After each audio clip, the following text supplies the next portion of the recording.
For Life would like to thank all of our sponsors. Mountain View Guide Service, J3 Outdoors, Lennon's Lures,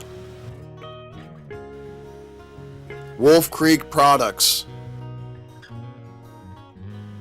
and PCS Outdoors.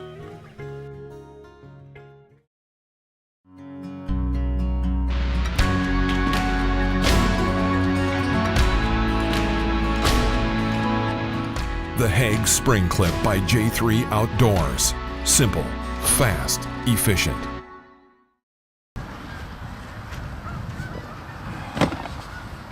Hey, welcome back to For Life TV. I'm your host, Brian Flowers. This week we're going to be heading back into the state of Michigan with John Shagden. We're going to be on his trap line, showing you the techniques and stuff he uses. And hopefully we'll have a couple catches. I'm here in Bucks County, Pennsylvania right now. We got a warm spell, a lot of rain, so I'm redoing a few traps. We got less than a month. There was a deer just snorted. We got less than a month from our season. I just had a farmer come in and ask me to get rid of a couple more coyotes before the end of the season, so that's what I'm out here doing. So hoping you enjoy the show, and we'll see you. Here we are at Phoenix Composite Solutions. It's a division of PCS Outdoors.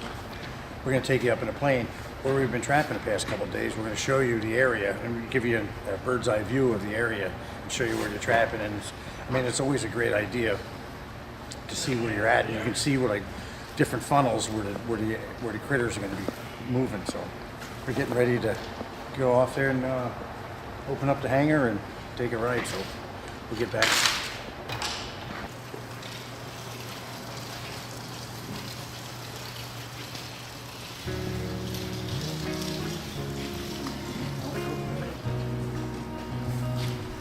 That much structure.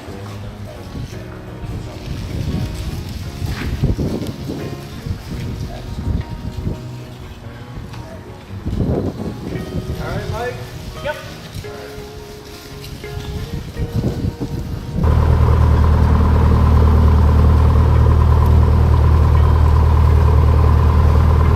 Here you can see we're taxiing right now. So we're going to be heading up in the air. Basically what we're going to be doing is showing you the different terrain and stuff like that there and around Lake Huron and Sabo River, where John does most of his trapping.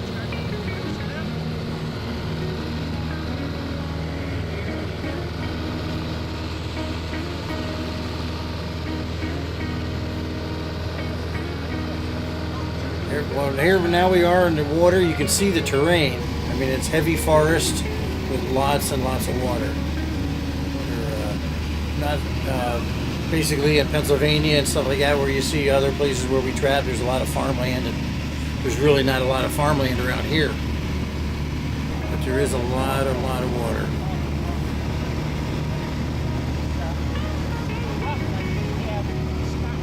Yep, this is where we're going around Lake Huron right now.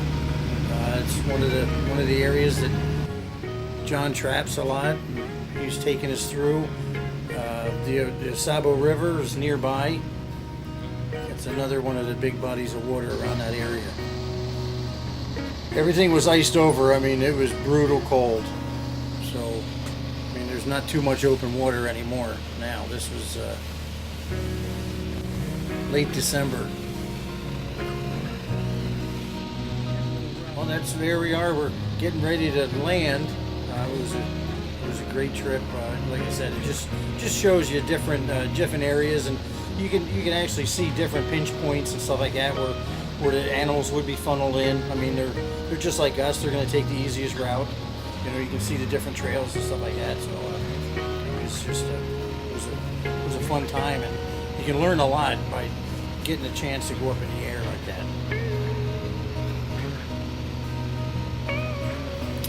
Now, once we land, we're going to get ready to get back with John Shagnon and get back on the trap line.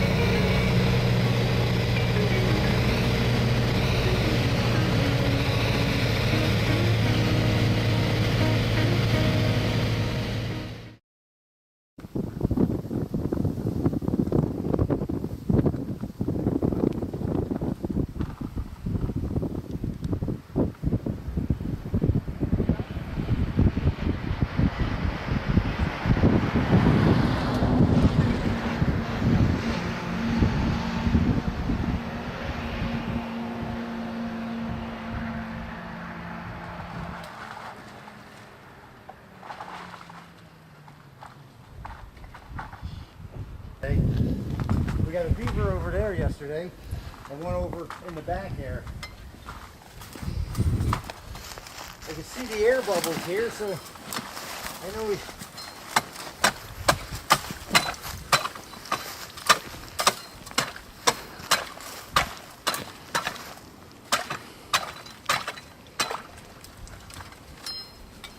Almost through.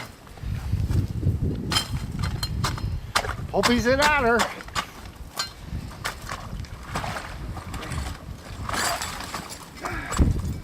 Another beaver. Yep, another beaver. Okay. I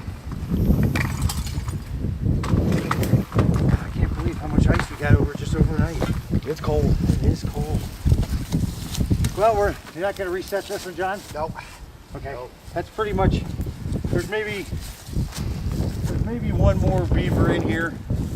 But we don't care if we catch them all. Because That's right. We want some for nuisance next year, and so yeah. Just, I mean, the typical spot. Just there's a slough pipe. That's where everybody would trap, but there's just a little corridor right there. It's ideal.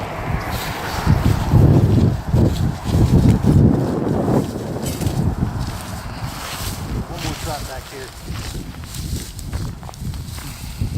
In there, I don't think I see one, but I'm not 100% sure. But I don't see the trap either. You know what I mean? That's the bugger. I should see the top of the trap. Exactly. So, never pulled it up yesterday, so I'll get started by one again.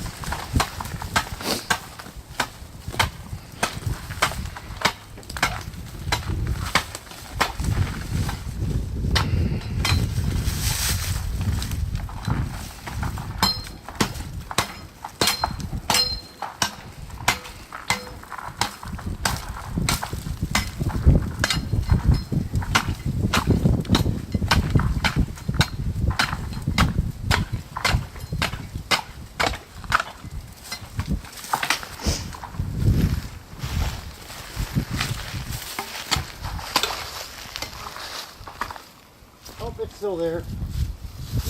Yeah, you want to pull it or you gonna leave it? That was just one. Just couldn't see it. Usually you can see them when they're shut or they're shut off or set off. John's in there checking the last one, but you can see where the landowners just really do not like the beaver here. I mean, that's the kind of stuff they do, taking down huge trees.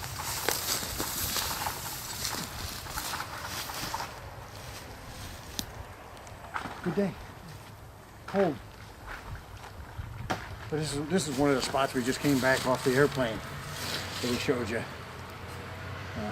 The dam that we've seen is right over that way some, just a couple miles. Here in Michigan, I mean, it's basically just like parts of, you've seen areas that I do in trap in Maine, and there's water everywhere. They have a great supply of beaver, and they got a lot more muskrat than we do though too. Muskrat and mink. They got a pretty decent mink population also. It is cold.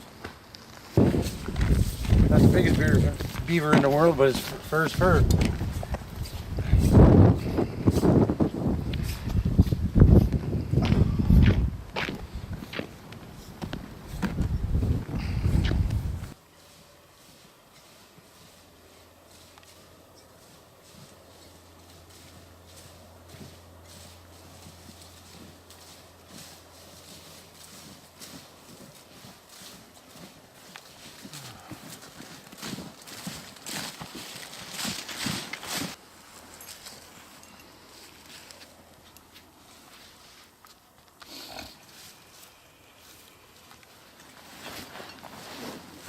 Brian, will you get me my dirt and a cover if you see it?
Yeah, he didn't go far. He didn't even go from the on hook of the sapling. Yeah. Well, that's just it. You have such a big. I was actually excited. I thought we had an actual K-Dog when I seen him over there, and Cooner's supposed to be sleeping now, you dummy. You want to dispatch him? No. So you just hit him in the head? Are you sure? Scent post that. Yep. Yep. Cool. The drag doesn't go far, does it? They hook right No, up. he was pre-hooked on a sapling. It didn't go anywhere. Now, if it was a coyote, it might even hold him. Mhm. That's a pretty good sapling, and I put extra chain just so I could have it away from, so I don't have to spend the day looking for animals, and it's a heavy-duty drag, so I shouldn't have to look far, and I'm anticipating frozen ground, so with those drags, when the snow starts coming, I won't have to worry about moving my sets around. I can just pop them in, and we're going to try that hay set, so hopefully we send you some pictures when the snow gets deeper with some of them canines that are eluding us here in this 2 days. Yeah, well, But- you know, it happens. It's, We're skinning just a little bit, and we get more time to socialize, and we're learning a lot from you, and glad you came up to see us in Michigan, and scenery's always yeah, good, eh? it is. It's. I love trapping other areas and seeing what other people do. It's you know, you never quit learning. You know, it's a different area, different. Man, if the set's up there, I'm going to go up. I don't think I have one. I think we'd see it, you know what I mean? Yep. But look at that little ones that we couldn't see.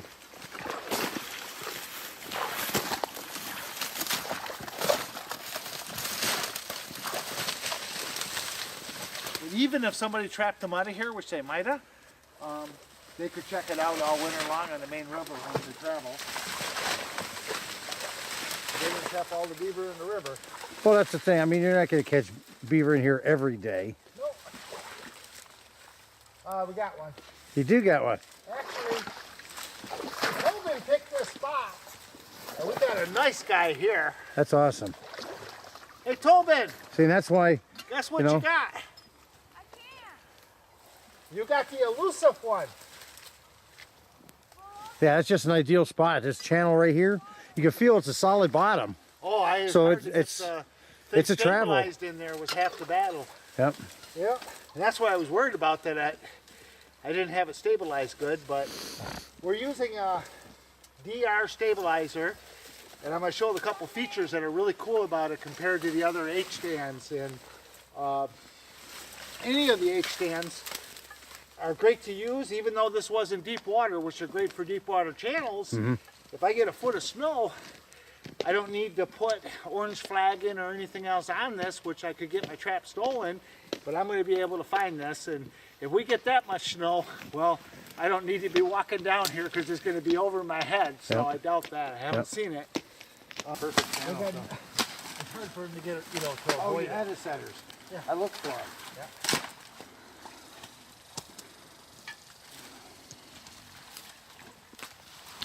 Okay, we're going to bring our otter out.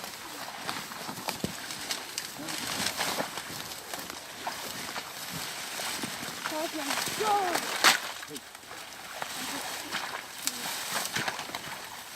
do you think, Tobin? Good? Is that a big mink or not? Otter? Okay. I was telling the, and that's, they get bigger and they get a lot smaller. So that's just a nice otter. I think the one we got a little while back, Sherry got a few days ago, was a little bigger. That's the second one this week. Yep, and I was glad we got one before you went home because we caught one just before, the day before you got here. Yeah. So, pretty cool. Using a Bridger 330. Brian commented on the hooks and he's correct. That's one of the reasons I like it. I don't like the little wire safety hooks, and the safety hooks, that's what I depend on, and that's bad when those things give out, because no matter what, when I'm setting these 330s, I always keep my hands and my body away, because you can just, when you're cold out here, you can make mistakes. So this is an Asabo aluminum trap setter, and basically it's about 1 inch longer than all the other trap setters down on the bottom part, so it makes it, let go, Tobin, let go, let go.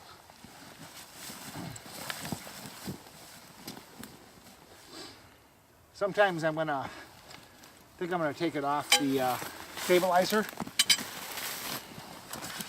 because the stabilizer was getting in the way of the springs. But you always fold those top parts of the stabilizers in case a beaver and otter isn't caught perfect like that, so you can find your trap, especially if the water's deeper. And as you can see, I got my sputtle on because it's pretty much down in the 20s at nighttime, so some of our areas that we're going to got a lot of,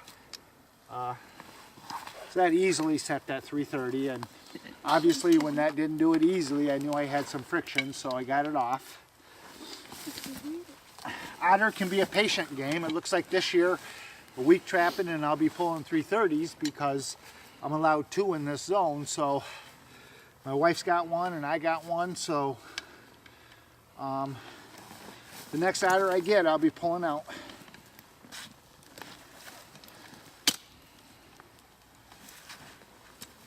We don't catch them every day, but they're quite common. If you set more traps, you would catch too many, so I kind of keep it down and target beaver most of the time. Well, that's the thing. I mean, it's a lot of times it's just a waiting game. A waiting game.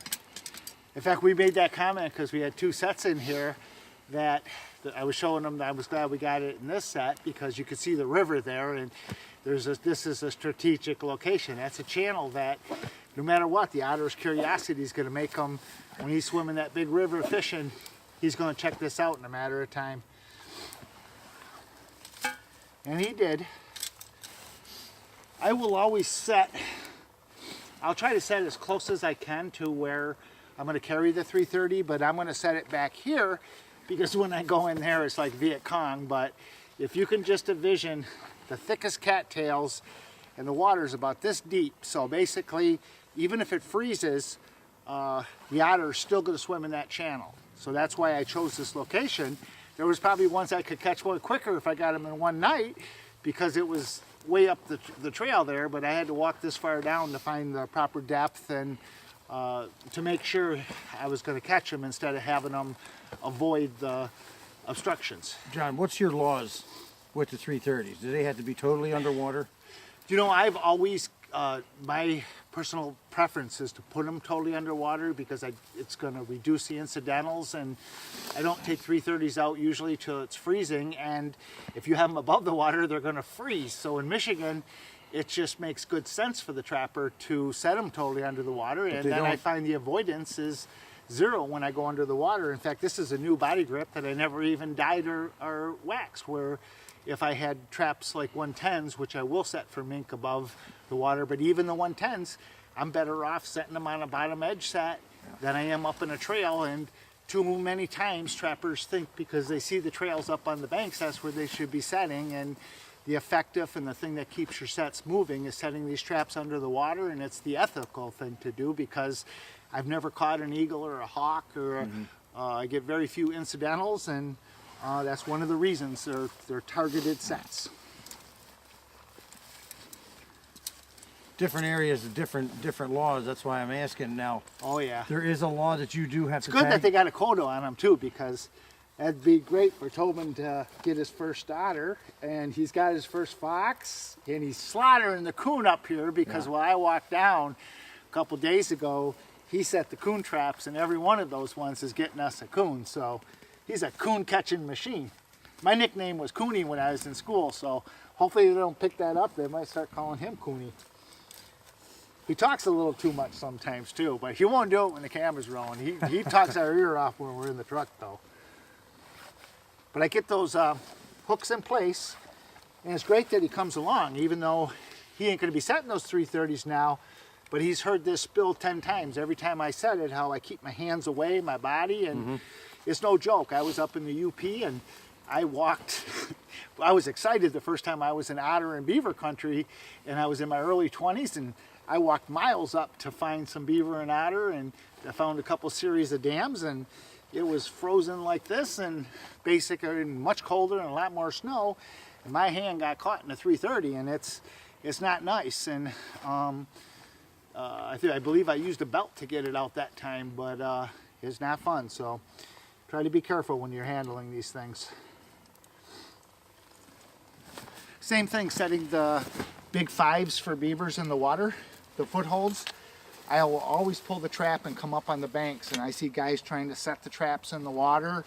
It's just not worth it for me. I take the extra time, come up and be on safe, stable ground, and then I'll take my, oh, see that little notch? That's DR stabilizers. It stands for Dave Robinson, but everybody calls it the doctor then. It's just an abbreviation, but that allows me to set that body grip upside down, and it increases my kill area by over an inch compared to just flat out.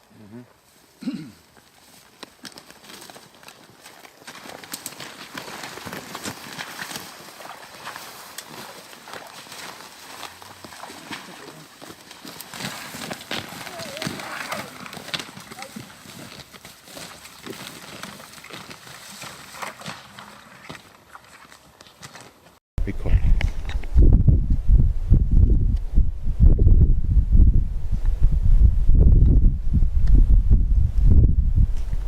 Okay, this is a spot where we said Lake Huron is up behind us, and we had a fresh snowfall last night, and it is finally breaking above below zero, and this coyote decided to come into my hay mound fox set. So I guess Lennon's fox lures will catch a coyote too. Quite common actually. But he is actually caught with 2 MB 550s. There was 3 at the set, so he's not going anywhere. Only running a few sets around the house with the severe weather that we had. It was below zero for a long time, so I got 3 of these hay mound sets going around the house. We caught some before we pulled the lines out of the federal forest in these hay sets, so we figured we'd try them in the winter around the house, and this particular set has caught them over the last 5 years. circle over all the years. So that set's caught everything from red fox, gray fox, and coyotes, plus a couple incidental coon. But that coyote's not going anywhere, and that was a hay set with 3 MB 550s secure around it, and gave me a reason to come and see if anybody was ice fishing. It's evidently too cold for ice fishermen, but no, they're out. Yep.